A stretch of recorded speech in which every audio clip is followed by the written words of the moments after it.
Well, good evening, ladies and gentlemen. It's a pleasure to be here with all of you tonight. We're honored to have so many of you here to engage in this dialogue and to celebrate the extraordinary work that Georgetown's initiative on Catholic social thought and public life has engaged in since it launched just 2 years ago. And we could ask for no better time to be reflecting and celebrating than now and the days following His Holiness Pope Francis's visit to our country.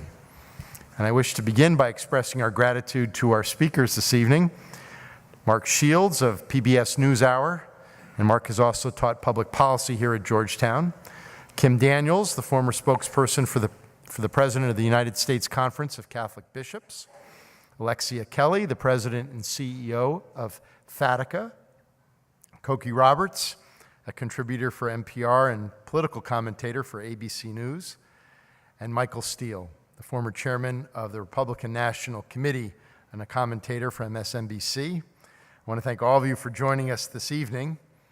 It was here in Gaston Hall that we gathered 2 years ago to begin what has been an extraordinary journey.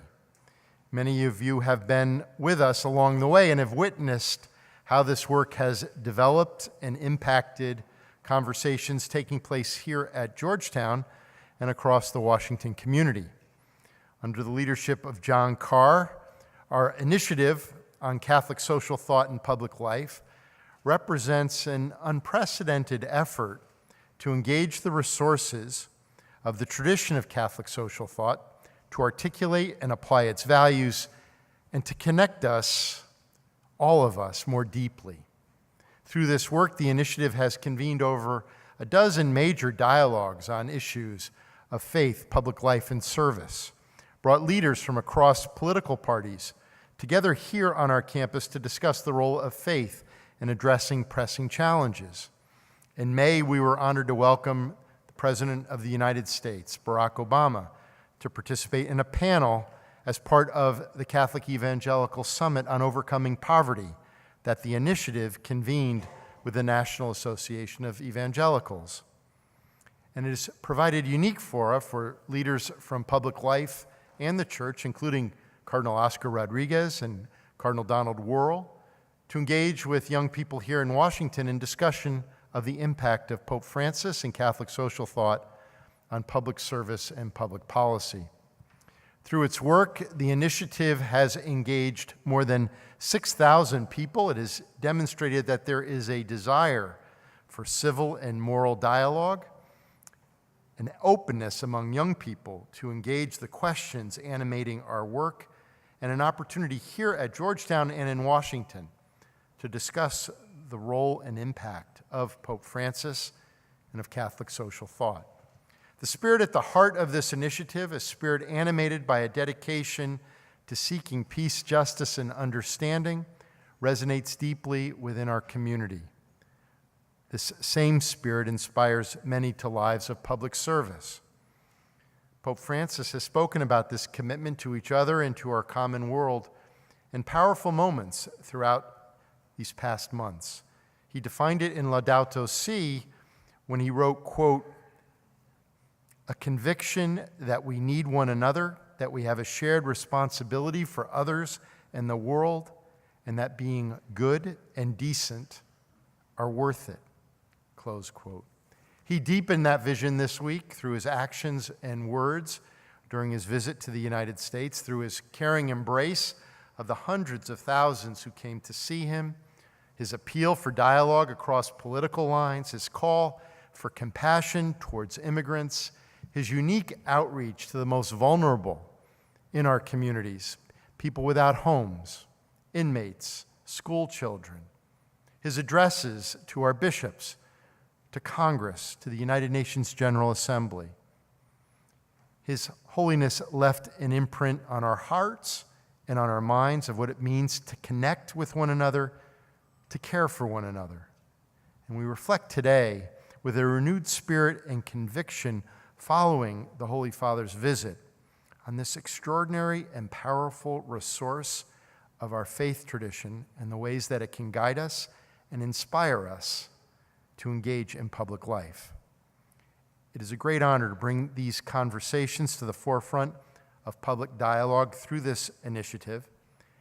Again, I'd like to thank all of you for being here. The strength of Catholic social thought lives in community, in dialogue, in service. And there is no better time to explore this than right now, just one day after the Holy Father has left the United States in the presence of this vibrant community. So it's now my privilege and pleasure to introduce to you the director of our initiative, John Carr.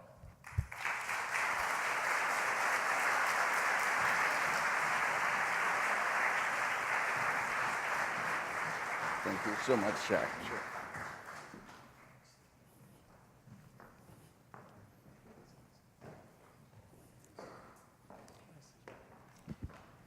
Good evening, good afternoon. First of all, thank you, President DeGioia, for those warm words of welcome and gracious words about the work of the initiative. Lots of people have brought us through these 2 years, but none of it would have been possible without the welcome, the leadership, and the ongoing participation of President DeGioia. It has just been an amazing ride. Lots of people have been responsible for this, and I'll take a moment later to thank many of them. But the person most responsible for our remarkable progress has been Pope Francis. Well, you can thank him. Yeah. We had a debate. Are we the Washington office of Pope Francis, or is he our advance person? I think he is our Pope and Holy Father, and it's never been more clear than now. I had the great honor to be in the House chamber when Pope Francis addressed our Congress, and it was just a stunning sort of moment. Here was this solitary figure in white standing in front of a packed chamber before two Catholic boys from Ohio and Pennsylvania, the Vice President, Joe Biden, Speaker Boehner. They were old enough to remember that John Kennedy was told he should not be president of the United States because he would take advice from the Pope. And now they lead bodies. The only thing they can agree on is they need advice from the Pope.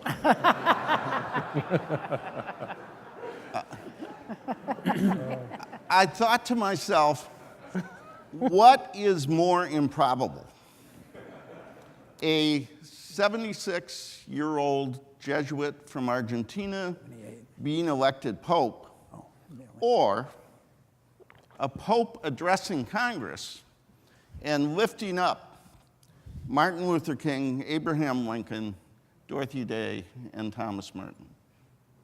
I don't know, but both are frankly stunning, and we are better for both. I have lots of thoughts about what happened this week, and I encourage you to see me at the reception, because I'm not going to share them. We have a wonderful panel here, and I want to begin by just asking each of them a specific question. I'm going to begin with Koki. Koki has covered popes, presidents. I hope he doesn't say, since Leo the 13th. I was thinking more like Pius XII. Yeah, well, I didn't cover him, but he was Actually, sure John Paul II. There are very few people who are really good at covering conclaves and Congress.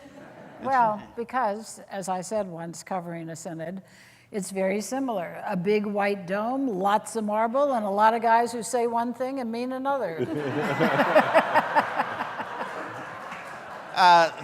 There are some differences. We hope. No overt campaigns, no consultants, and the only exit poll is white smoke. Koki, is from a remarkable family. Her father was majority leader. Her mother served in the Congress. Her mother served as ambassador to the Holy See. She has covered the church, she has covered Congress, she has covered politics for NPR, for ABC. She has 3 Emmys, I think. She was named one of the 50 greatest women in the history of broadcasting and a living legend Living. My theory is the living legend comes from 6 years with Sam Donaldson. She is a best-selling author, primarily about the role women, mothers, have played in the nation's history. She was educated at Stone Ridge and very proud of the way in which religious women have formed her life. Wellesley did not destroy that. True. She, because of her family, because of her faith, because of who she is and what she believes, you have been watching this for a long time. How do you think Pope Francis in these 6 days changed the relationship between faith and public life, between popes and politicians, between Catholics and their elected leaders? Well, I would love to say dramatically. They did at least, they cheered for the golden rule. That was good. That was, I was pleased to see that they were pro-golden rule. But the very next day, of course, John Boehner resigns, and they announce this at the Values Voters Summit, and everybody stands up and cheers. So how golden rule-ish is that? Not. So it's hard for me to think that it's going to have a lasting political effect, except in the sense that I think that faithful Catholics and people who are thinking about what the Pope had to say are going to continue to do that and try to act on it. Interestingly, both Dorothy Day's autobiography and which is The Long Loneliness, and The Seven-Story Mountain hit the top 100 in Amazon in the last, couple of days. So if people are at least buying them, with any luck, reading them. And so that, I think, will probably have people in a new place in terms of their own response to the religion and to what we are all called to do.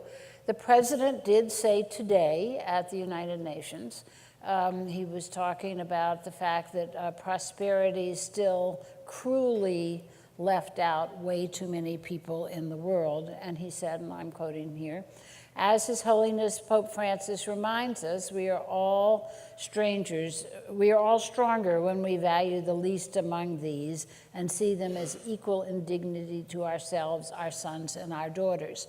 So he's invocable, and that is very useful. That's a very useful thing for a politician to be able to do. Michael Steele, by sheer coincidence to my far right,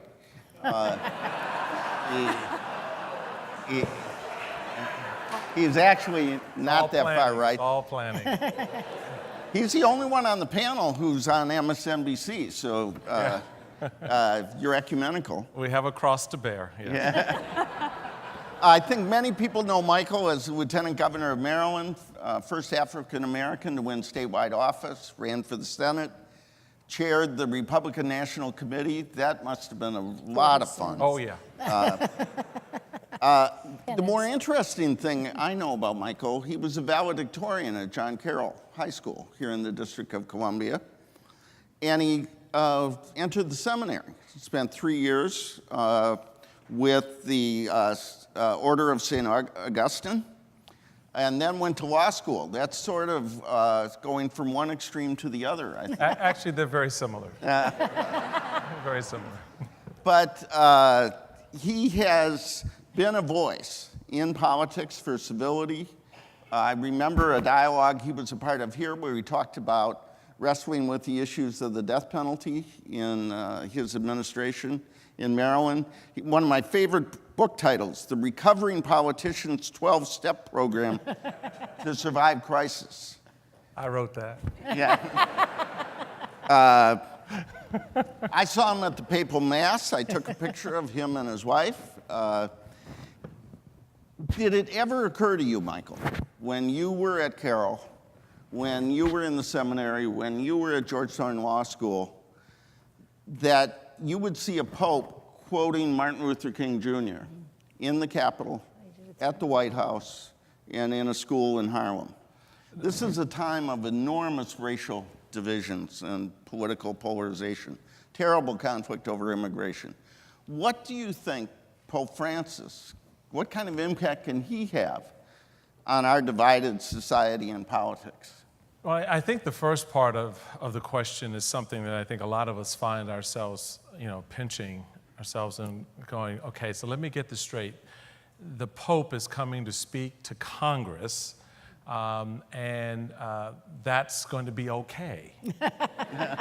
And you think back just 55, 60 years ago, the level of anti-Catholicism that was rampant across the country, where a young man, then senator, decided to run for president, and the concern was that, these papists would then suddenly appear. And flash forward, and here in the well of the Congress is His Holiness Pope Francis speaking to the country, rapt attention, and you're sitting there going, we have turned a corner. And I think it's an important corner that we've turned, because this Pope has transcended so much that has allowed him to be a part of lives that felt disconnected from the church, from society. And he's found a way through his actions, his words, his look. When you see him look at a child, you light up. Right. You can imagine what that child must be thinking. When you see him embrace someone who is injured or harmed or in trouble, you light up. You are touched by that experience. One of the more poignant moments for me was when he visited the prison in Philadelphia, and the prisoners stood up and embraced him. I mean, how powerful is that? And then you think back in that well of Congress, where he references Dr. King, and he completes part of that dream for us when he talks about the spirit of who we are. And what we're called to do: serve one another, serve something greater than ourselves. And that, in essence, was what King was talking about, getting us over the stepping stones and the walls and hurdles of racism and prejudice to serve, to be of service to each other. And I thought the Pope really, in a very profound way, did that. One other thing that I thought about when you're looking at what this Pope did in the short time that he was here, I was reflecting back on his predecessors, and I concluded this, that John Paul was our mother. He was the one who sort of brought us, sat us on his knee, and said, it'll be okay. And I'm gonna be there for you. We're gonna take care of these problems. We're gonna deal with a lot of the concerns that you have. And made us feel good about ourselves again, made us feel good about being Catholic, about being who we are, and sort of guided us and sort of showed us, like a mother does very often, and was that steady hand. Pope Benedict was our daddy. It's time to do your homework. I need you to read this and understand what it means. And then I want you to tell me what you learned. The teaching Pope, the one who brought doctrine and tradition, capital T, and a lot of that into focus for us as not just as Catholics, but folks looking outside the Catholic Church inward. And Francis is our brother. He's the one who comes into your room after you've had to deal with mom and dad and said, it'll be okay. Let me show you a few tricks. Let me help you understand a little bit better. Let me, take a little bit of that load for you if I can. And I think that for a lot of us right now, that is what we're looking for, is that brother, that sister. And he embodies that in so many ways.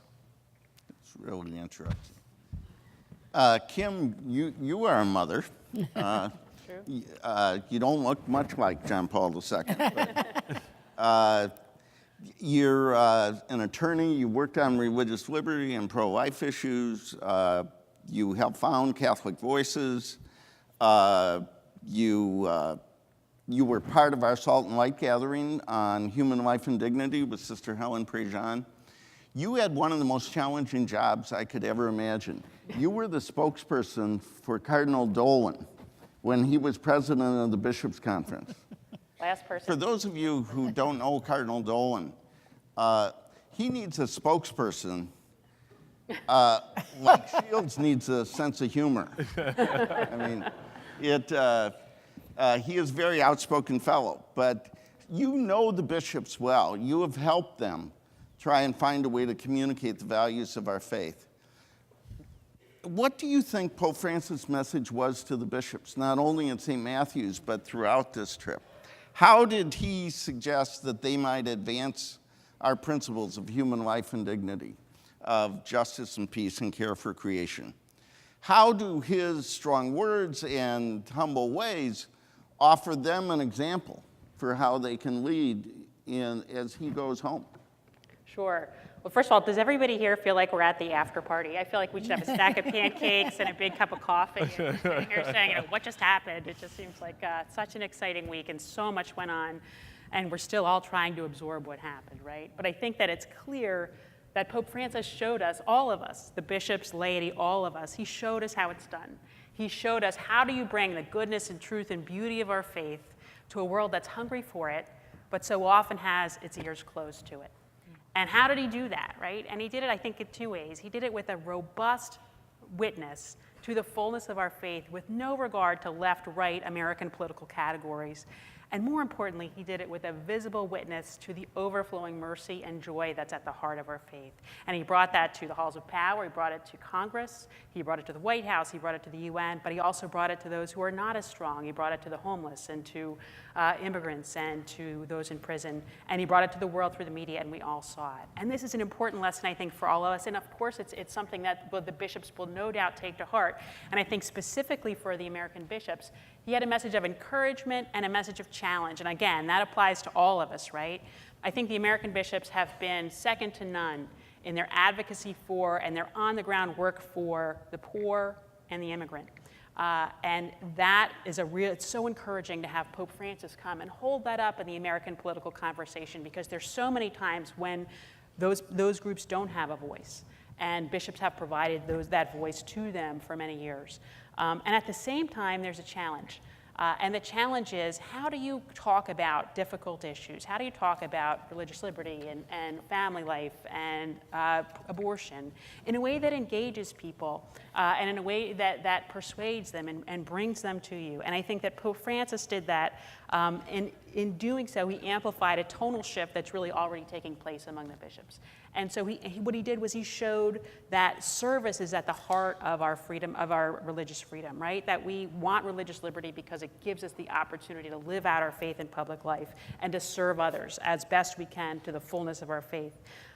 You saw this year, by the way, that the Religious Liberty Campaign's theme was freedom to serve. And so this is a tonal shift that's happening, and now Pope Francis is telling us this is where we need to go. You need to talk about all of these issues as part of an integrated whole. Family, for instance, I think that if any of you haven't watched Pope Francis on Saturday night at the World Meeting of Families, where he had his prepared homily, we had his prepared text, and he took it and he put it aside, and he just talked off the cuff about family life and about basically being a haven in a heartless world, about family life being a place where you can get a warm dinner and sit around the fire. And he brought that beauty that we all know about family life home. And I think that was a way of showing us all how we talk about these divisive issues. It was an incredible example, incredible witness, and I know that the American bishops will be heartened by it, encouraged by it, and will accept that challenge, and already are shifting into a way of talking about these issues that will really resonate with the American people. On the way home, I find it just remarkable. I don't know of any other public leader who, visiting a place for 6 days and 4 days before that, Cuba, on the way home, stands in the aisle of an airplane and takes questions for 90 minutes. And he was asked, what is the challenge for the bishops? And he said they need to stay close to their people. And I think he gave us an example of that. I should mention that Kim was also, in addition to all the work she did at the conference, she's a graduate of Princeton and the University of Chicago Law School and has done a lot of work on religious liberty, which she talked about.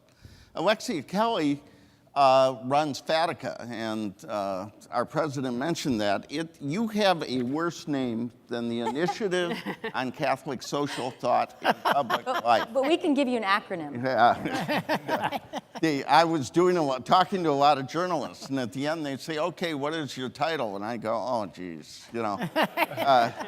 I said, we had a contest to come up with the most boring name, and this is what won. But foundations and donors interested in Catholic activities. Oh, wow. But it is, despite its name, an incredibly vibrant.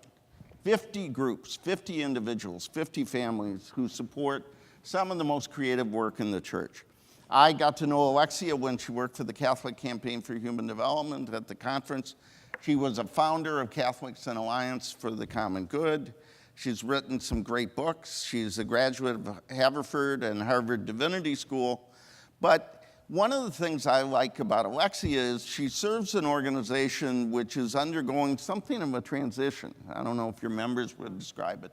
But there are these families and foundations which for many decades have invested in the church, and now there's a new generation in those families and organizations. So you have been working with young people about how they invest in, and lay people generally, about how they make a contribution to the life of the church and society. So I would like to ask you, can you give us a little bit on the generational dimensions of what we've heard the last 6 days? How do older Catholics and younger Catholics experience what we've seen, and how does it shape their participation in public life? Well, I think certainly Francis's message isn't limited to a generation, and I think he's inspiring people across generations, and people across generations love him in a very personal way. And I think he did in a beautiful way, invited people of different generations to participate and to dialogue with him. He did that when he spoke to Congress. He invited young people, he invited older folks into dialogue with him over the course of the week, and I thought that was really beautiful. At the same time, research, some general research around next generation philanthropy that we've looked at and integrated into our work shows that the next generation, younger folks, do have particular and unique values. They value authenticity. They want to see results and impact. They want to touch and feel that impact. They want to be invited to participate. They look for that invitation. And they also value or are more passionate about causes than institutions. And that's a challenge, I think, because previous generations have been very committed to institutions, and we need institutions. We need Georgetown, we need Catholic Charities of Washington, D.C., we need Catholic hospitals. So I think that's an interesting dialogue that we're having, and young people in our membership are having with the previous generations. But I think what was beautiful about this week was that Francis put those values into action. He made them real for young people. So when he embraced a disabled young boy, or blessed a lunch and dined with the homeless at Monsignor Ensler's organization at Catholic Charities of DC, he was bringing cause and institution together. And I think that's critical, because we are passionate about causes, all of us, but you can't solve homelessness if you don't have vital church ministries that serve the homeless. So we need both, and I think that luncheon was beautiful on many levels, and I know we'll talk more about that, but I think it did unite cause and institution, and that was really important. And then all generations also saw him bringing the church as institution and all the incredible values of Catholic social teaching into dialogue with the institution of Congress, with the UN as an institution, and there's cynicism about both of those institutions, about Congress, and that's an understatement, and the UN, and certainly, and the church. And so I think he showed us how these institutions can talk to each other, how they all have noble callings and values, and good people that work there, and he ennobled, I think, the work that people of Congress and political leaders are to be doing, what global leaders are to be doing and are doing, and what the leader of the church can do when he has an authentic dialogue with those institutions. So I thought that was really wonderful and important for all generations. One little just example, within our organization, we have working groups, and one of our working groups is looking at and working, joining with many others to fight modern-day slavery and human trafficking, which is the Pope has made an important priority as well. And in that group, members of both generations came together to support a convening at the Vatican to support the Pope's vision of especially empowering young leaders across the world, across the globe, who are fighting trafficking, under 30 years old. And our members helped to bring them together to share strategies, to recommend strategies to the Vatican to fight trafficking. And I think that's also an important demonstration of cause and institution. That's a cause we all need to be passionate about, and many people are leading on. But the church as institution was coming behind it, and the Pope is calling many young people and people of all generations to engage in that cause in public life through their commitment to the church. So. You talked about Congress approval ratings. As I read the polls, the Pope's disapproval rating matched the Congress's approval rating almost perfectly. Right. So Right. they ought to listen and learn and follow his example. Maybe spend more time with Father Answer. Mark Shields is an expert on those very unpopular people. You know him as the commentator on the PBS NewsHour, where he has worn out a series of partners.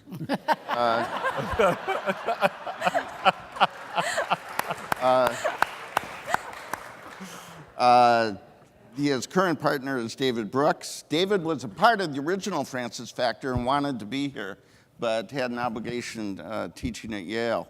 I don't know what happened to his priorities. But you may not know, Mark is a product of Notre Dame, of the Marine Corps, of Blessed Sacrament Parish, and has been a decades-long Georgetown season ticket holder for basketball. So he knows some of the ebbs and flows of life. He was for many years a panelist on Inside Washington. I saw Gordon Peterson here.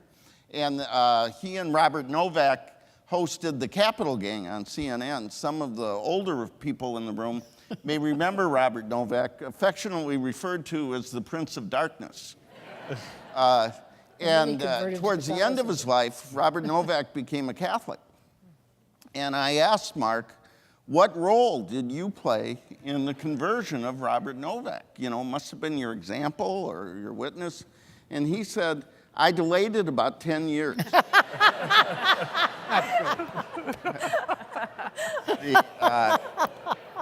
Perfect. He knows politics. He's managed campaigns. He was responsible for President Muskie.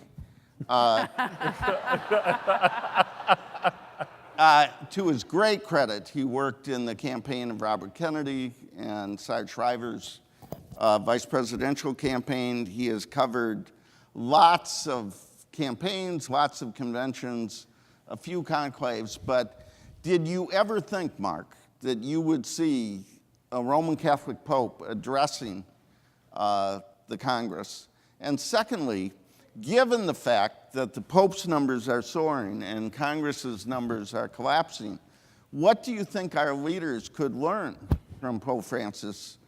How should they follow his example? Where might there be an opportunity for them to take the message and move forward? John Carr treats the truth like a second home. He doesn't live there all the time.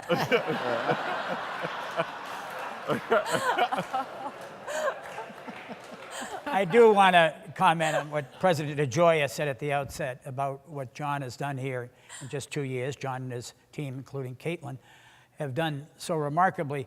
The President of the United States was a panelist here this spring on a discussion on poverty in the country. It was just an absolutely marvelous occasion. Presidents don't do panels, and I don't care who the president is.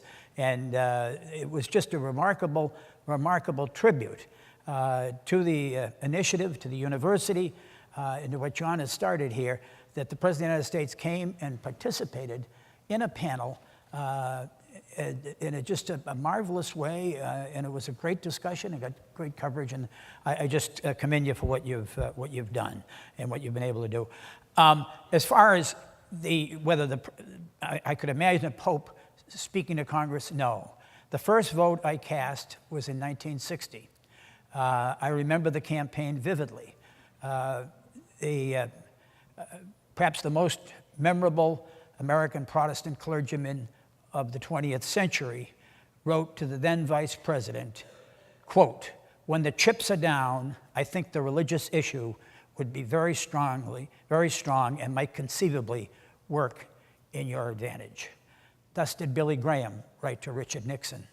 The best-selling religious author of the 20th century, Power of Positive Thinking, was Norman Vincent Peale, the pastor of the Marble Collegiate Church, who said that he, faced with the election of a Catholic, our American culture is at stake.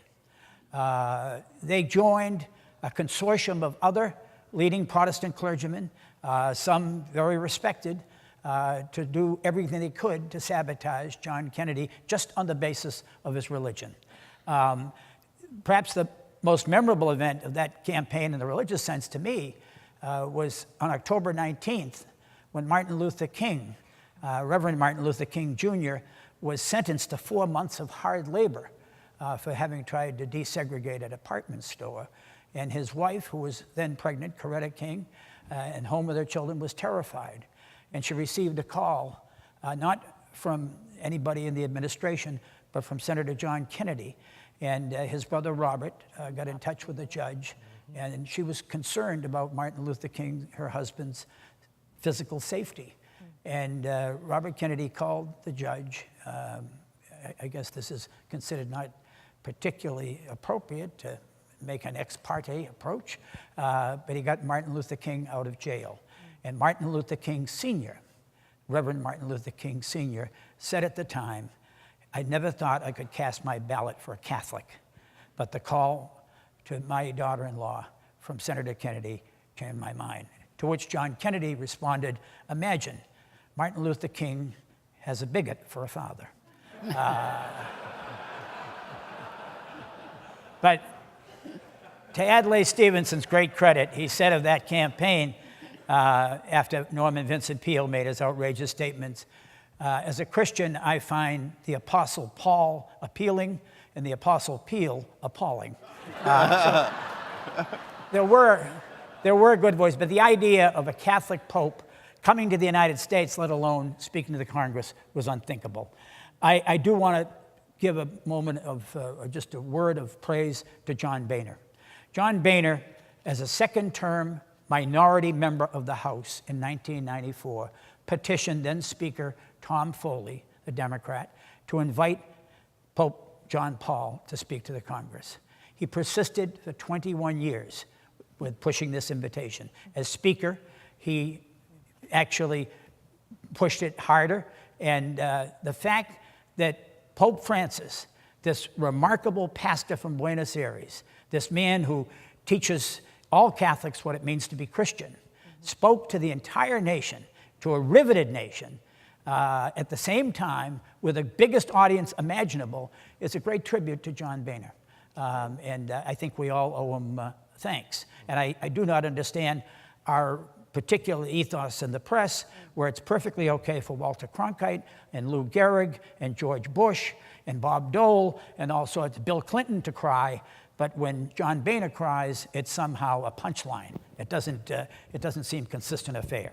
But so as far as what anybody in public life can take from this remarkable week, as Koki said as we were coming up here, just amazed, quite frankly, at the wonderful turnout here tonight. Koki said to me, people don't want it to be over. Yeah. I mean, we're in extra innings now. I mean, it's just marvelous glow. It was so wonderful, and we don't want it ever to end. But if there's one quality, one characteristic we need in public life, we need everywhere in private life, it was that much elusive commodity of authenticity. I mean, he is an authentic man, in addition to a saintly man and a good man. And what he's going to do, I think his legacy is, it makes it that much tougher for us to look the other way at those who are living on the outskirts of hope. A great president of the United States said the measure of our progress is not whether we add more to the abundance of those who have much, but whether we provide enough for those who have too little. And I think that, very frankly, is the capsule message of this marvelous Pope. And I'm so happy he came. Peter Hart, a good friend of mine, a marvelous public pollster, and who's lived in Washington for 47 years, a Jewish person, said to me, he said, in 47 years in Washington, no inaugural, no march, no parade, no event ever touched me as profoundly as did the visit of the Pope. And I've just had more score of friends say, and I think it's not going to go away. I'm really confident. That's powerful. Before we turn to you for your questions, I'd like to ask each member of the panel, what was the moment? I mean, this has been a remarkable 6 days. I mean, different in so many ways. He appealed to our head at Congress and at the White House and the UN. He appealed to our heart at that school with that impromptu address to 50,000 people talking about family life. And throwing dishes. Yeah, throwing dishes. He appealed to our soul when he was with the homeless and in prison and in Harlem, and asked us to be the hands of Christ. He talked to the bishops. He talked wonderful tributes to the sisters in this. If there's any doubt about where religious women stand with this Pope, that ought to be settled. So my question is, you can say what was the most moving moment, and I'd like to ask, what do you think was the most challenging moment to watch, to listen to for us and for our leaders? And why don't I just go down the panel, begin with Michael, and You would do that. Okay. challenging or moving? Most challenging moment to watch.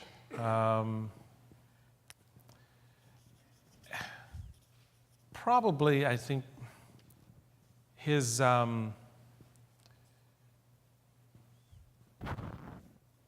think the time that he spent talking about immigration was challenging because, you know, as someone who's in the political world, you're kind of wrapped up all in that to begin with, and you're trying to clear your head and to listen to what the man is saying in a nonpartisan, non-political way. And it was very challenging because, you know, it was something that was deep and personal, and you saw the reaction from some later on to what he had to say. And the thing about the immigration discussion that the Pope engaged us on was it really wasn't about the process and the policy. It was about the people.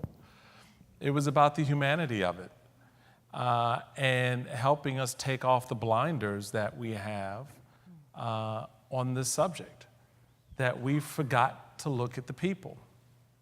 And we've gotten caught up in the paper and the process and the policies. And I think for me, having, you know, to go and debate it from a political standpoint every day and, you know, yes, we need the wall, you know, kind of deal, to the reality that, okay, yeah, a wall's nice, but what about the people and how do we get them to come to be a part, to be assimilated, to be a part of this narrative that we call America?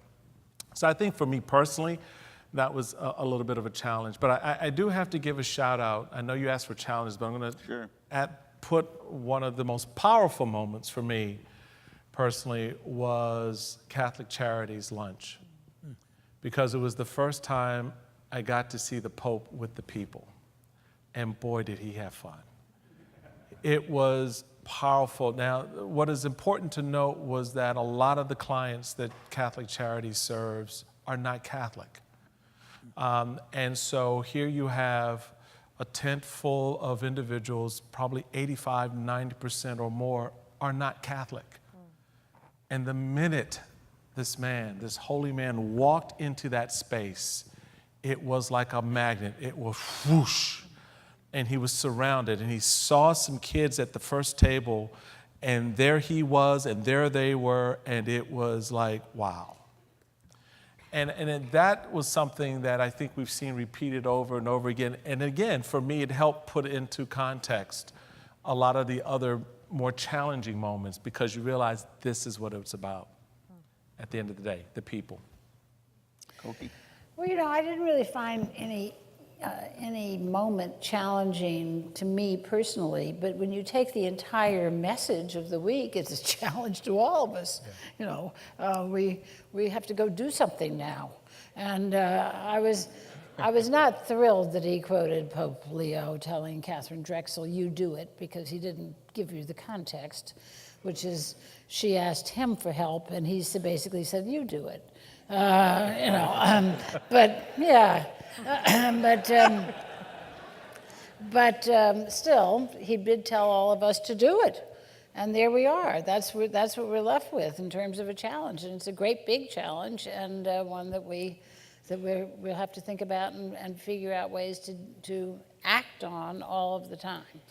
I thought so many of his words were sheer poetry. I couldn't get over it. I mean, starting in Cuba, when he went out to Our Lady of Charity, and without challenge, I mean, this is what he kept doing over and over again. It was just genius. He would say what he meant and what was important to say, but not in a way that made everybody's hackles go up and made people nervous and feel bad or fight. And there, without challenging the regime, which he had, you know, so effectively helped to renew communication with this country, which will improve the lives of everybody in Cuba. He went out to that church and talked about the grandmothers who had kept the faith alive. And it was just a way of saying it without saying when the Castros were doing it in. Everybody knew what he was saying, but he was honoring the grandmothers. In New York at Madison Square Garden, when he talked about the deafening anonymity. I mean, those are just incredible words of the people on the street, you know, the people that we don't notice in the hurriedness of a big city. All of it, I mean, over and over again, he'd say something where I'd just get goosebumps because it was so beautiful and so well put. Because I was covering a lot of it live on the air, I saw pretty much every minute of it. And what you would see, and it was so delightful, was, you know, he is 78 years old. He did get tired. I got tired sitting in the studio watching him. And he would start to sort of nod off during the liturgy, as we mostly do. And he... we call that meditation. Yeah, right. And you'd kind of worry about him a little bit, and then he'd go out and be with the children, and it was unbelievable. He just sucked energy out of them, and you could not watch him greet children without a smile on your own face from here to here. And his young interpreter, who sees this all the time, had a smile on his face from here to here.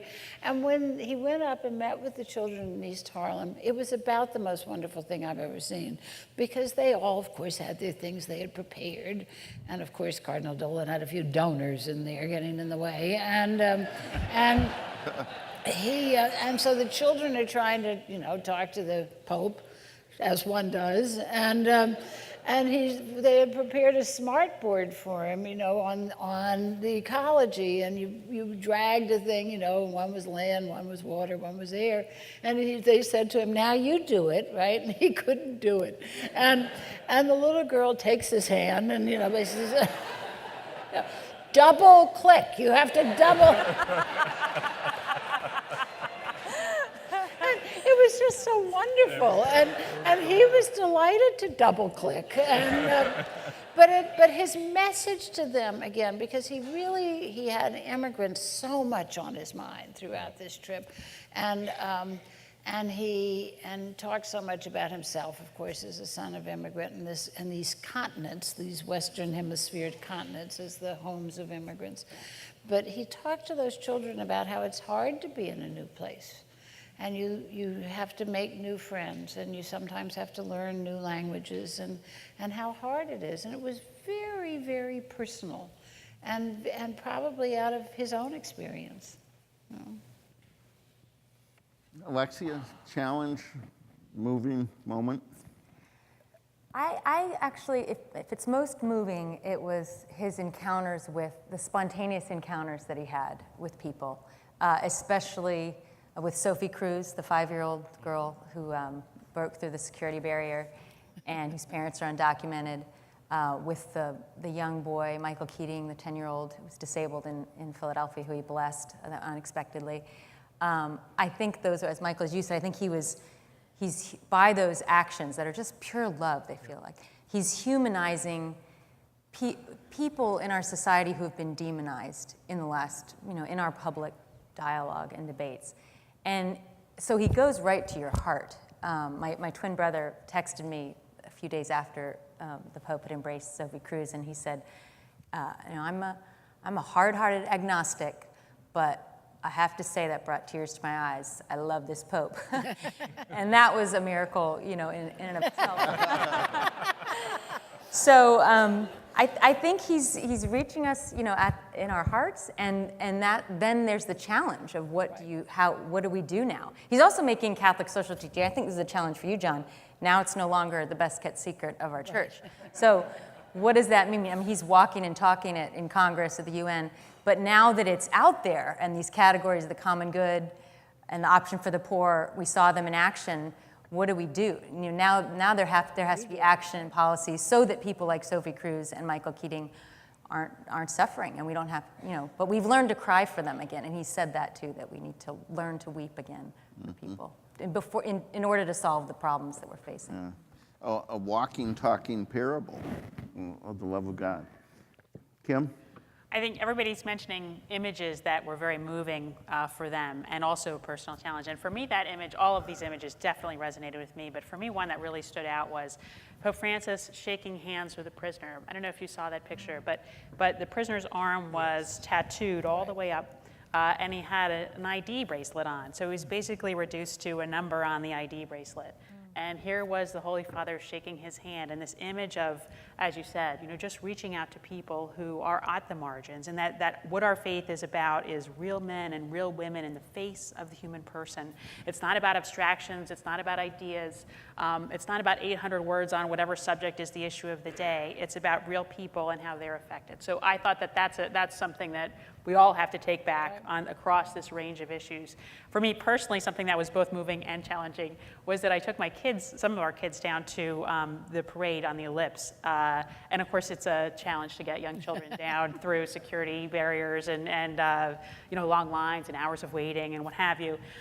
And so I thought, well, this will be tough, but of course we're going to do it. And it wasn't tough. It was a miracle, and it was fun. And their schools, I have to say that the schools in the Archdiocese of Washington have done such a tremendous job building excitement for this visit among our children. And you really see the power of institutions, that we can do our best in a family, but that when you're in an institution, when you're in a school, when you're in a community, in a parish, the support you get for that. They've been walking with Francis since they got back to school. They've been talking about it in class.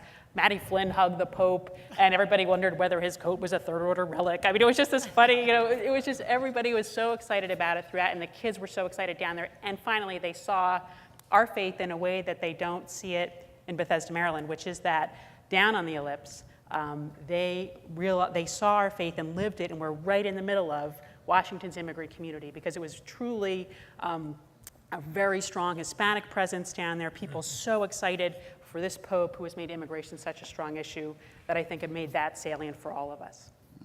Before I turn to Mark, I was told that every 10 minutes I have to say you can join the conversation at hashtag Francis Factor. So I would like to say it 4 times since it's been hashtag Francis Factor. You can join the conversation. if you would like to join the conversation, hashtag Francis Factor. I would also like to invite our friends to put the microphone in the middle, and we'll ask Mark to talk about moving, challenging moment. As John went through the litany of my failed political candidates, he didn't mention Mo Udall, the great congressman from Arizona for whom I worked proudly. And Mo Udall, in a situation like this, at a Democratic dinner when he was the 9th speaker of 9 people, said, we've reached that point in the program where everything has been said, but not everybody has said it. So I will try, because each of the points made by my fellow panelists has been right on target. As far as what the Pope did during his visit to our national conversation cannot be overstated. We did not lead the news with somebody being called stupid, ugly, loser. We did not go into the demonizing of our brothers and sisters who were not born in this country. And that was such a marvelous example and such a marvelous relief.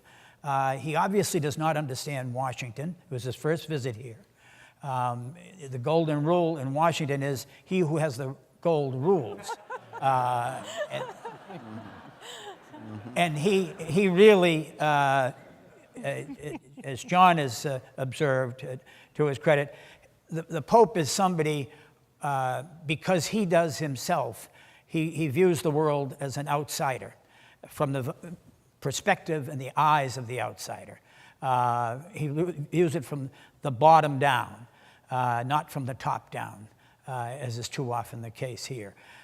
And it's just I guess as far as yesterday at 12:30 Mass at Blessed Sacrament, where I saw Koki, the crowd, there was no Redskins game. There was no Redskins game, yes, and the Nationals were eliminated. But I would say the crowd had doubled.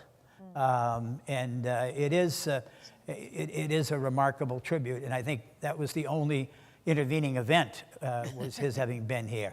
And finally, I'd just say that the mandate to Catholics in particular to engage politically, that politics is important and it's honorable, and public policy is the concern of all of us. That has not always been the Catholic tradition in this country. We were bystanders in the abolitionist movement to remove the original sin of this country's slavery.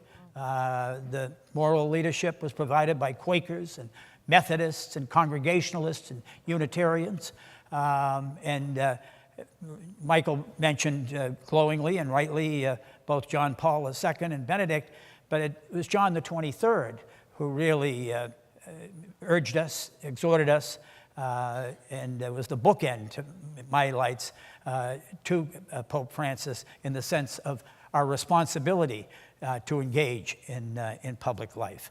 And I guess the other lingering and remaining impression I have is the incredible sense of pride and love that our Latino brothers and sisters feel in this man. That what his papacy means to them is just so moving just to be a witness to. I would invite people who want to join the conversation with a question to line up. I'm the moderator. I'm not supposed to answer my own question, but here goes. But go for it. I was in the chamber, and everybody was on their best behavior. No one said, "You lie." And we didn't have the jack-in-the-box phenomenon between the vice president and the speaker. They apparently had arranged a treaty of some sort that they would stand together.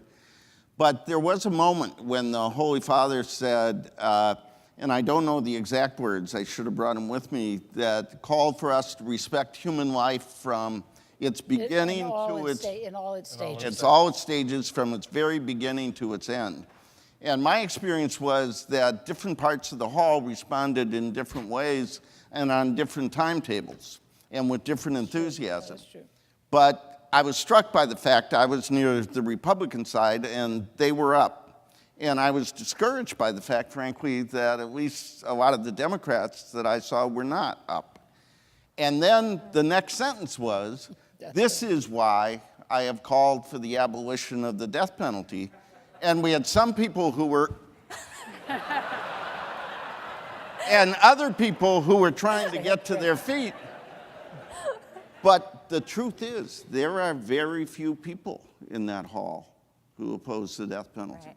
So I think a consistent commitment to human life is a challenge not only to the members of the Congress, it's a challenge for us as well.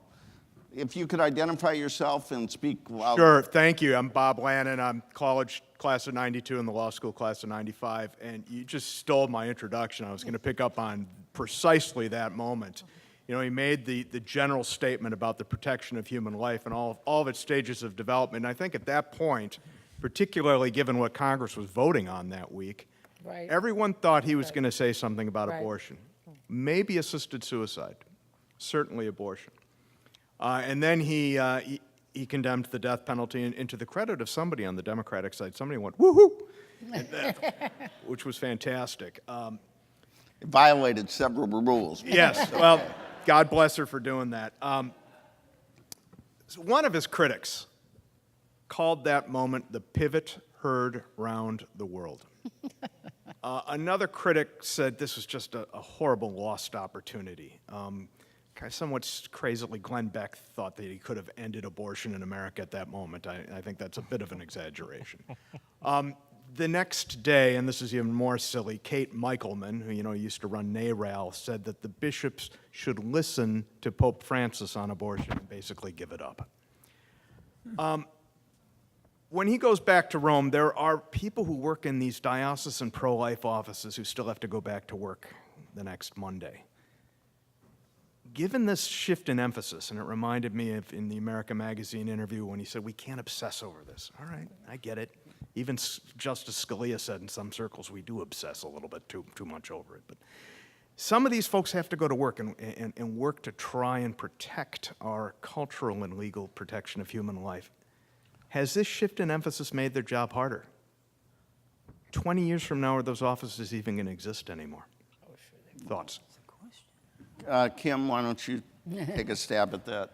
I think I strongly disagree with the idea that shifting to the death penalty was in any way a way to hurt the cause, the pro-life cause. And in fact, I think it was a remarkable pivot, if you're going to call it that, into a discussion of life issues that brings them all together in a way that you're reaching out to people. So if people disagree with you about protecting the unborn child in the womb, and they've disagreed throughout this conversation that we've had now since Roe, it seems to me that it's time to shift tactics. And it seems to me that one way to do that is to present the fullness of Catholic teaching, which is that our Catholic social teaching is an integrated whole, and that life issues hang together, and that we talk about them in a range. And that so the people who did not stand up when we thought that Pope Francis was going to talk about assisted suicide or abortion, but did stand up when the death penalty came up, all of a sudden are thinking, what just happened? Why did I not stand up and now I do? I mean, now there's that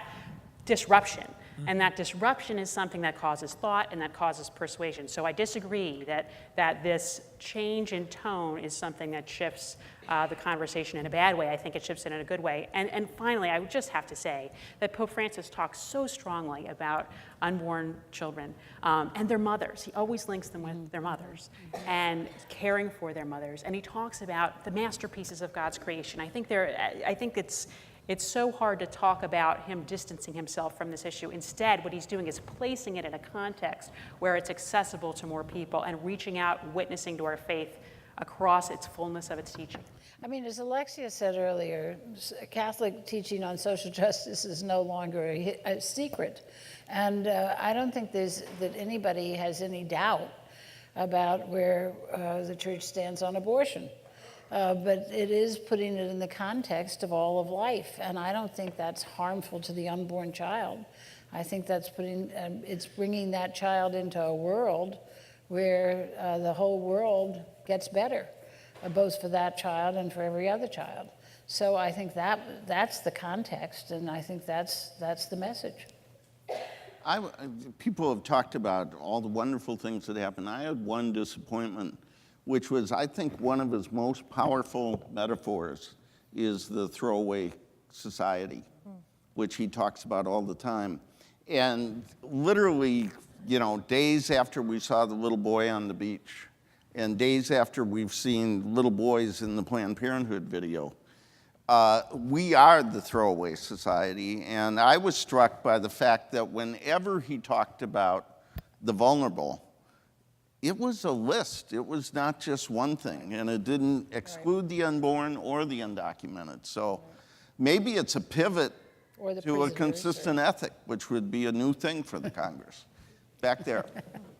Hi, my name is Max Glassie. I'm an alumnus here and a self-described kind of nerd of Ignatian spirituality. And I've been following it for a while. I've made the exercises and those kinds of things. But it seems like all of a sudden, out of nowhere, Pope Francis has made Catholicism cool. And it's just like a breath of fresh air to me.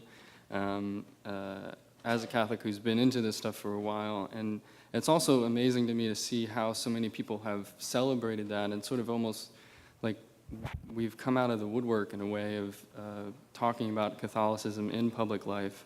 And I'm just curious, particularly around this concept of the tonal shift that I know John O'Malley speaks about was so important in the Second Vatican Council, of how that sort of tonal shift in the church that Pope Francis sort of embodies, but then also the tonal shift in public dialogue affects your own activities as public figures. So, tone. Tone is critical. I can tell you, as someone who's had to deal with tone quite a bit, it's a key and essential part of success in communication. How you say something oftentimes matters more than what you say. And I think and it goes back a little bit to what I was saying about the brother, father, sister, mother analogy with the previous popes and this pope. The relationship you have with a sibling is very different than the one you have with your parents. The tone you get from your parents is very different from the one that you have or receive from your brother or your sister. And he brings that part, that latter part, that familiar sort of personal tone to the conversation. It's almost as if he puts his arm around you and you're just talking one-on-one, you know, just sort of quietly together. And so the big issues, and I go through this a lot at my network at MSNBC because I work with a lot of folks, progressives and liberals on the left who think, oh, yeah, I love this pope. I go, really? Why? And they reflect back. It's the tone. It's how he talks about things. Now, doctrinally, the pope hasn't changed one dot, one period, one T. Doctrinally, he's reinforcing, quite honestly, where the church's teaching is on social justice and some of these hot-button issues that we all deal with, but it's how he talks about them.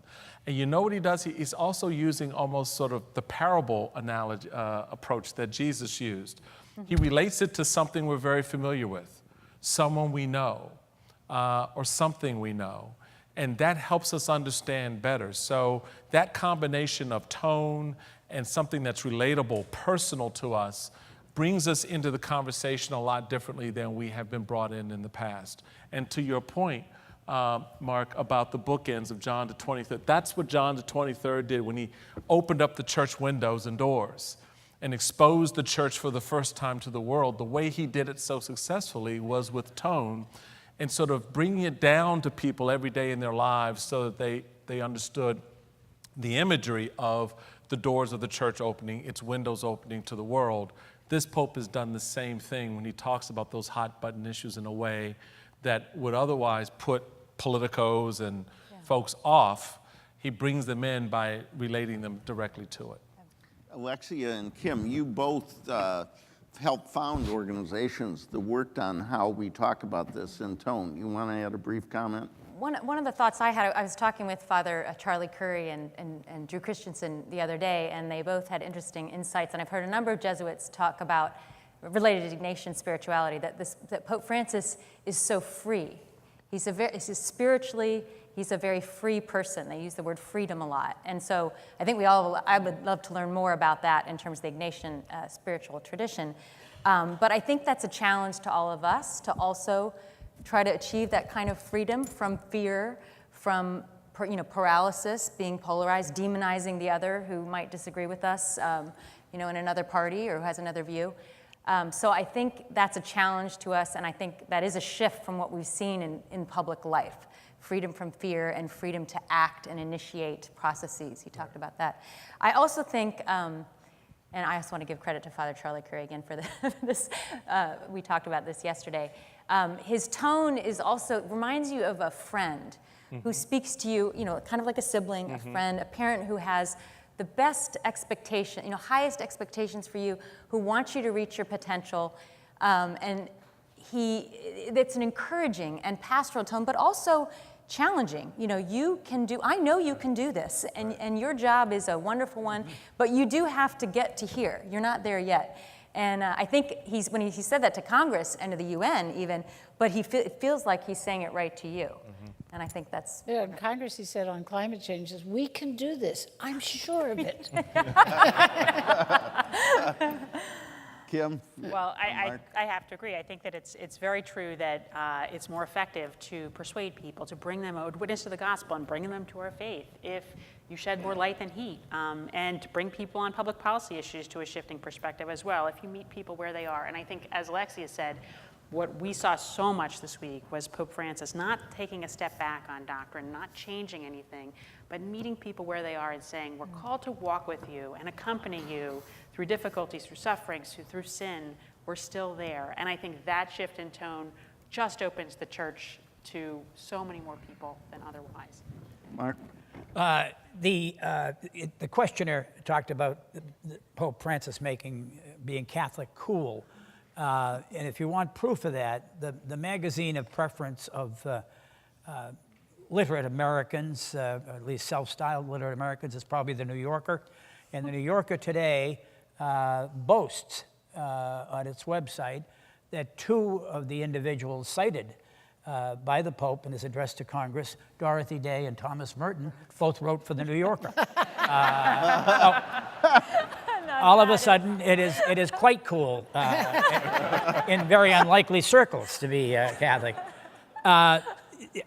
The recurring line of Pope Francis comes back to me when he's asked, "Who are you?" He said, "I am a sinner." Right.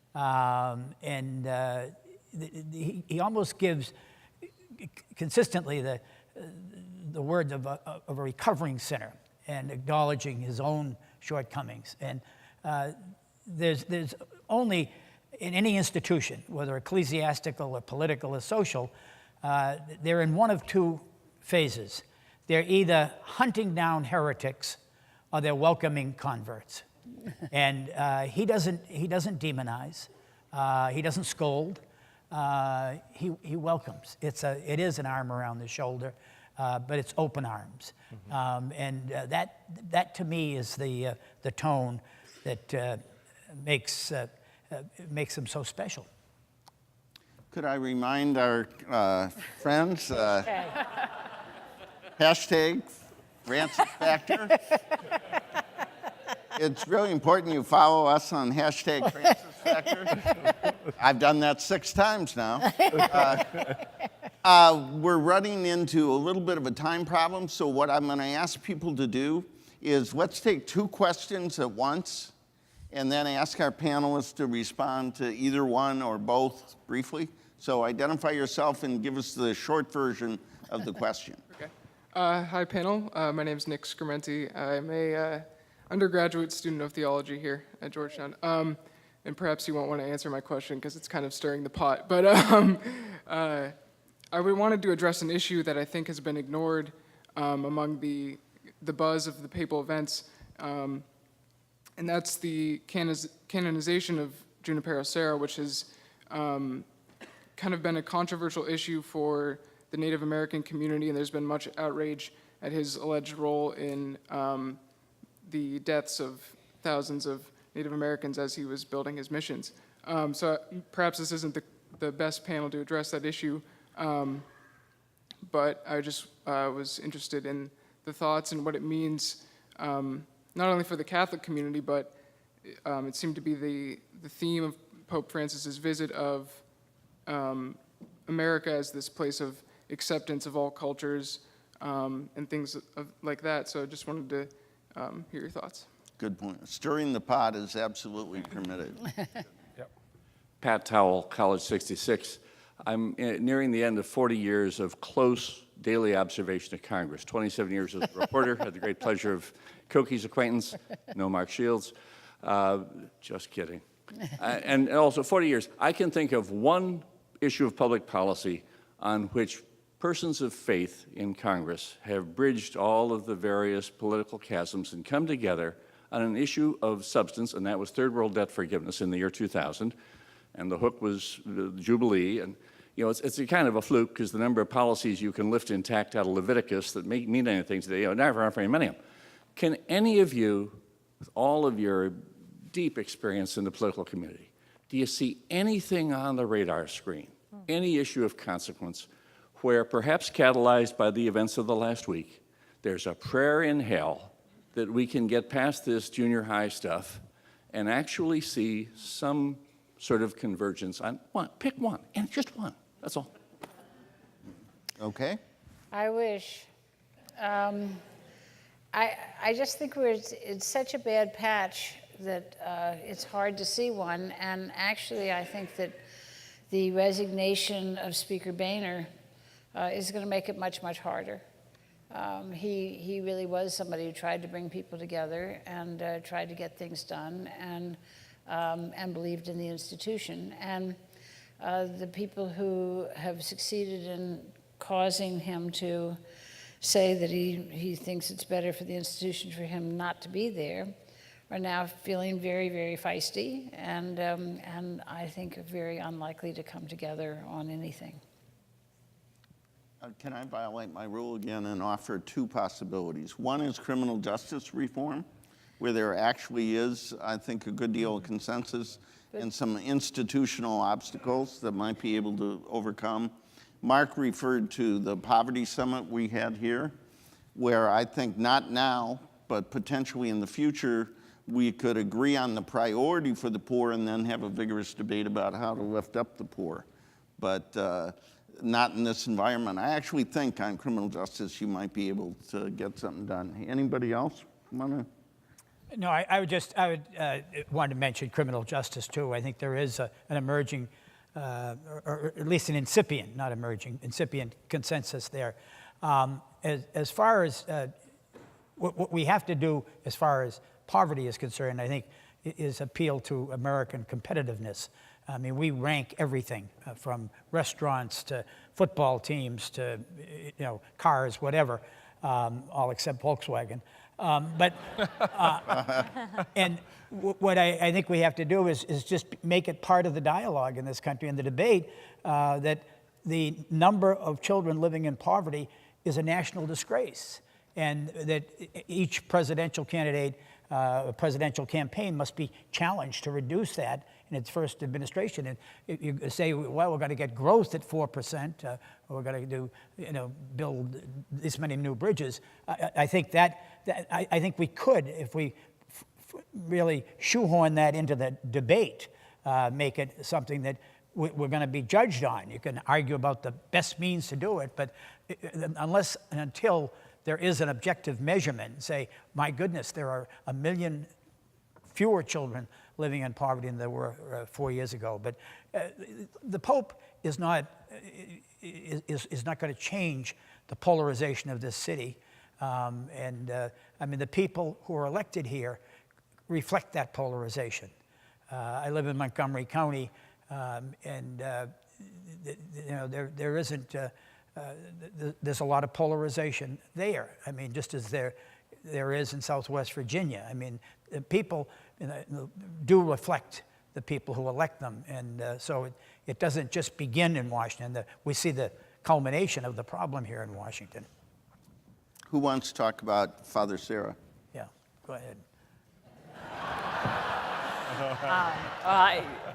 First, I'd like to talk about this because I think this is a really interesting issue, and then I'll talk about Father Sarah too, because I take your point very well, and at the same time, I think there's an important defense to be made of Father Sarah, and even to put it in those terms, I think misframes the issue. In terms of what we're talking about here, about what can happen in political life tomorrow, I mean, I would have raised criminal justice reform as well. Maybe sometime in the not too far away future, there might be movement on the earned income tax credit and beefing it up. I mean, there are little things here and there you could talk about, but I think we should all resist the pull to try to have an immediate result here. I think that's something that we can talk about as Catholics, is to see this visit as a real call for us to insert a communitarian language into American politics, to resist the individualism of the right and the left. And I think that if Catholics really work to do that, really work to bridge that divide, we could change these conversations over time. If there was a strong presence in that conversation that resisted individualism wherever we saw it, and resisted consumerism, and stood up for the voiceless and vulnerable, we could have a real force in American public life. So it's not going to happen tomorrow. It's not going to happen in this Congress. But hopefully, we can't let that stop us from trying to change the conversation. As for Father Sarah, I think that I'm not an expert on all of this, and so I can't talk at length about it. But I would say that Father Sarah has been an enormous witness to the Hispanic community in the United States, the first Hispanic saint. We're judging him by the standards of our time, and that I think that there's so much evidence that Father Sarah really pushed hard and worked hard against the abuses of those who he was with. And so in that regard, I would just call on you to watch the canonization, to listen to what was talked about. I think someone who's so good on this is Archbishop Gomez of Los Angeles, who is good on this issue and so many others, immigration in particular.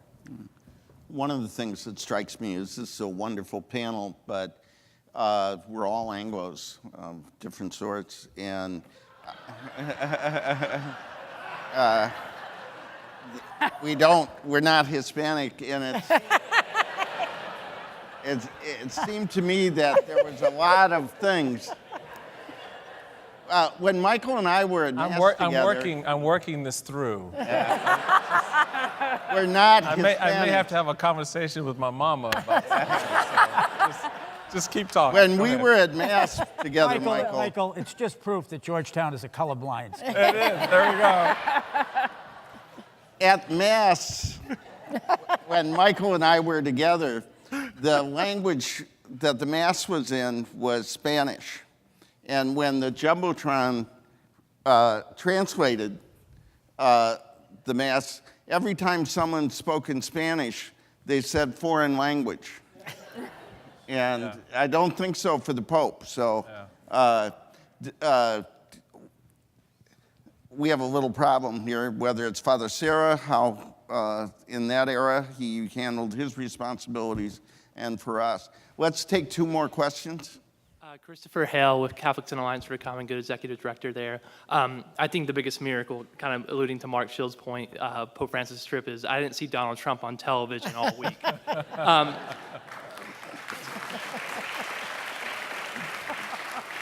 My question is about dreams. In 4 of his 18 speeches, Pope Francis talked about dreams, and most notably the State of the Union address.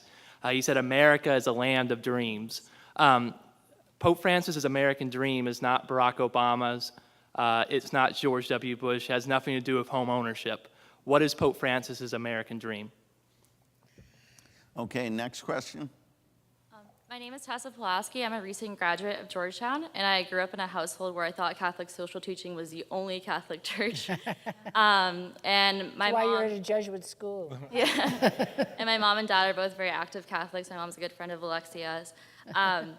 But I always used to ask her growing up, I said, Mom, why aren't we Episcopalian? Like, why, if women can't be priests, why don't we just become Episcopalians? Because it's the same thing, but you get to be a priest. And I'd always see my mom, this amazing preacher, active woman with Bread for the World, the Jubilee campaign, but she couldn't preach. So I think something that people in my generation are now facing, and as a young Catholic who wants to be engaged, is where is the role of women in the church? And also Maureen Dowd had a pretty interesting opinion piece about Pope Francis the perfect 19th century Pope. I didn't agree with all of her points, but I thought it was very thought-provoking, especially for young Catholics who are kind of deeply confused about the role of women even in the diaconate. Okay, so role of women and the dreams. Real quick on the Pope's dream, and I think it relates to a number of the figures, obviously, that he put before us, that he lifted up in Dorothy Day and Merton and Martin Luther King. The idea of service, that we make that commitment to serve one another, that we make the commitment to be civil, to bring civil justice, to make that a part of our service, to make sure that we're treated fairly, that we're cared for, not in the sense of a government program or giving away free stuff, which, again, unfortunate language in our politics has been driving how we react with one another and to one another, and how we deal with one another, or quite frankly, ignore each other. And I think the Pope has watched this from afar and wanted to bring, in a real way, this sense of mission that is inherent in us, that we've sort of let the light go dim on. We've put a bushel basket over that sense that we have inside that's innate, I believe, and I think he believes, that we do care for each other, that we are concerned. When you go down the street and you see someone in distress, do you just walk by, really? Or do you not feel something? And it is that something that you may feel he's trying to get us reconnected to. And that dream is that's what motivates and moves us into the future. As Dr. King saw the dream of blacks and whites working, living, prospering together, he sees a dream where all of us as citizens of the planet, and I got into this debate with a number of my friends about whether or not the Pope was, throwing out the liberal pablum on the ecology and so forth. I said, you're forgetting the morality of the message, that God created us in his image, and he placed us here, and he made us stewards of this wonderful place. What does that mean? We have a moral responsibility to how we care for not just each other, but the land on which we live, in the environment in which we survive and exist. So tuning us into that moral component of our actions and our responsibilities, I think, is a big part of his dream for us. Yeah. How about women? I'll take women. Okay. Wow. Would you go ahead? I actually think it's a very good question and a very problematic question. And I can certainly see why a young woman would say, I don't want anything to do with that church that doesn't have women in positions of authority and decision-making. For those of us who have been serious Catholics for 70 years, here we are. But I think it is a very important question to keep raising and to keep pushing. And when the Pope was asked about it last night on the plane, he once again was very effusive in his praise of American women religious. Thank God, because, thank heavens that's over, right? But with the incredible pain that it caused. But he then ended that question by saying the question of women's ordination is closed. And John Paul has closed it, and after much consideration. And then he did the thing that makes your skin crawl if you're a woman, or a woman like me anyway, which is women are really more important in the church, please. The church is a female noun. Thank you. We don't have it in English. And so, the Holy Spirit I've always called she, and I've discovered that Ruah, the Hebrew, is female, so good. But in terms of any kind of power any kind of real authority, we are definitely second-class citizens. That is just the case. And I think that the only way to change that is to keep militating, which is exhausting because some of us have been doing it in every other sphere all of our lives. The only thing that kind of keeps me going on this is that I look at the lives of the American saints. And if you look at Elizabeth Seton, Catherine Drexel, Philippine Duchenne, Frances Cabrini, Mother Guerin, Marianne Cope, every single solitary one of them had to fight like crazy against her bishop, and in order to do the things that Jesus did. And every single one of them is canonized. We don't know what happened to those guys.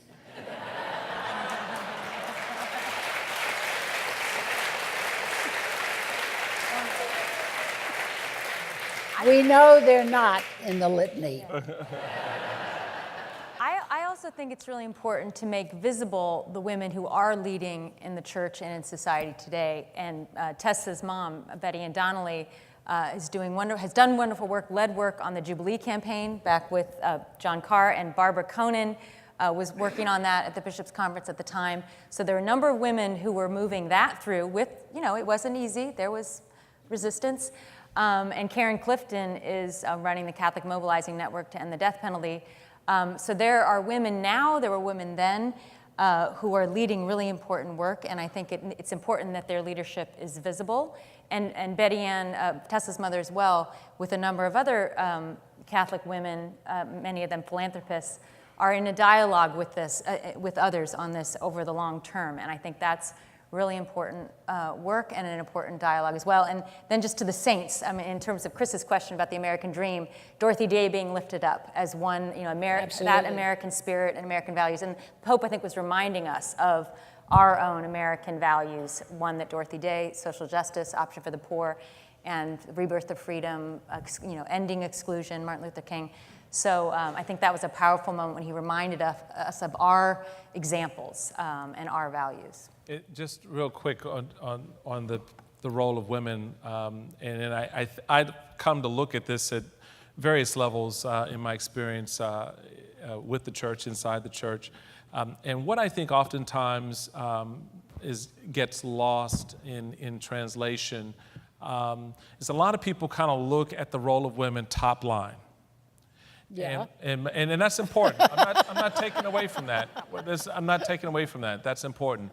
But I think you do a disservice to the women who are basically running our parishes and our schools, who are doing the work of building the church as well. So there's a two-tiered piece here. I get the whole other role, but I know in a number of parishes in this diocese and across the country, women are the administrators. They're the ones who are managing the books and doing a lot of other things too. So I think looking at the whole picture. Secretary of the class. No, it's not. It's not just secretary of the class. At least in my experience as well. So I get the one side, but oftentimes in this conversation, I never hear anyone talk about the work that women are doing day in and day out in parishes or running parishes, keeping them together. And doing a lot of other things that are administrative, political, et cetera. So, Kim and Mark, I feel very badly. We're going to have to wrap this up. I know Michael has to be at MSNBC to explain all this. Oh yeah, let them speak. Yeah. Come back if you can and tell us your question. Thank you, Dolores. Why do I feel right at home? Dolores has been reminding of this forever. Okay. I appreciate that. Thank you very much. My name's Rachel. I'm with Network, a National Catholic Social Justice Lobby. And I was so glad to hear one of my heroes, Dorothy Day, raised up in the Pope's address to Congress. And I think she exemplifies the consistent ethic of life, even though she had an abortion early on in her own life. And so I had a lot of conversations this week about consistent ethic of life, and how do we really like live that in our lives as political activists and also as Catholics when we're given a Congress that reflects back to us a lot of polarity, and you guys touched on that a lot. So I guess my question is kind of a chicken and an egg question. I feel like economic inclusivity and the pro-life movement are often divided in the church and in the political sphere. And so, is abortion a product of our throwaway culture? And so I'm just kind of wrestling with this idea internally, so I want to hear from the panel. What is the approach to this magnanimous issue of both pro-life and economic inequality? Okay. How do we approach that? Thank you for coming back to microphone. Our last person. Oh, good evening. My name is Melanie Dooley, and I'm the product of 18 years of Catholic education, including 2 here at the McDonough School. What strikes me whenever the Pope makes any kind of public appearance is not just what he says, but what he doesn't say. And I'm wondering if there is a hidden message, an even more profound message that perhaps we're not picking up on. And I wonder if he is a master of change management. You know, the 2 approaches, as they teach you in MBA school, you know, the all at once, do it all at once, and the other being take it slowly, incrementally, because there's too much resistance. People are not ready to take it all at once. You know, so much of what he has said has been universal. It's not dogma, it's not canon law, it transcends Catholicism. Social justice, I mean, Catholics don't have a lock on values and ethics. And I'm just wondering, what does this portend? Is he setting something in motion that is even more far-reaching than what we have heard? You know, where are we going with this? You know, Christ's message truly is that all may be one. And I'm thinking that he's transcending Catholicism. Okay. Consistent ethic of life, and where is he headed? Need another panel. Yeah. Anyone want to make a comment on that or a final comment? Kim? Real briefly on the consistent ethic of life and on the idea that that there's some discrepancy between focusing on economic issues on the one hand and focusing on pro-life issues on the other. I think, in fact, they hang together very well, and it's something we've been talking about all night, which is that Catholic teaching is integrated and stands together, hangs together as a whole. And so we don't talk about, of course, we value and protect the unborn child, and one way to do that is to value and protect her mother and to support her. And I think Democrats for Life right now has been working on a really interesting campaign on these issues. And in fact, we've all been talking about these issues for, I think, in the pro-life movement, the sort of underreported story about the pro-life movement itself and not tying it to a particular political party is how much it stands for poor women, stands with poor women, calls for policies that support them. And I think that's true across the board. I just want to mention real briefly on women's ordination before that goes, just because I think that I just want to stress that I think in some ways the issue of women's ordination can be a little bit of a distraction from the larger issue of women's role in the church. And I say that very much in the spirit of this conversation, which is, I think, very interesting and could be a whole nother panel. But I don't think you need a Roman collar to make a difference in the Catholic Church. And I think that we see that from Carolyn Wu heading Catholic Relief Services, Sister Donna Markham heading Catholic Charities, Catholic Health Association, our major social service ministries. These are real leadership positions. These aren't the secretary of the parish. But that's a real leadership position too, by the way. I mean, our parishes are the lifebloods of our church. And so in any event, I just think that I think that finally, Catholic teaching is really something that's there for women, for poor women especially, not just teaching on economics, but teaching on family and marriage issues, that people need the support of a loving family, and that the Catholic teaching is what brings that to American public life. We saw that this week. Just one, I think Pope Francis said several times that economic exclusion kills. So he links the two very directly. Mark. Martha McSally is a Republican congresswoman from Arizona. She is the first combat fighter pilot who's a woman. And she was asked about women in combat.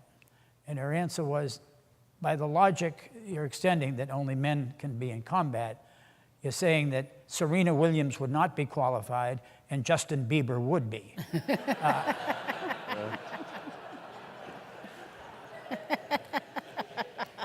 I feel the same way about women in ordination. I think it's a blind spot. As far as the total presumptuousness of saying answering the question of what Pope Francis's American dream is, after listening to him and reading him for going on 2 years now, I'd say Kim's point about communitarian versus individualism, and that is the question we've asked in our political life too often has been, am I better off than I was 4 years ago? Are you better off than you were 4 years ago? And I think the Pope's question is, are we better off? Are the strong among us more just? Are the weak among us more secure? Because the inescapable truth that every one of us lives with, that each of us has been warmed by fires we did not build. Each of us is drunk from wells we did not dig. We can do no less for all of those who follow us and all of those who are here with us. And that's it to me. Nicely done. Thank you. Can I...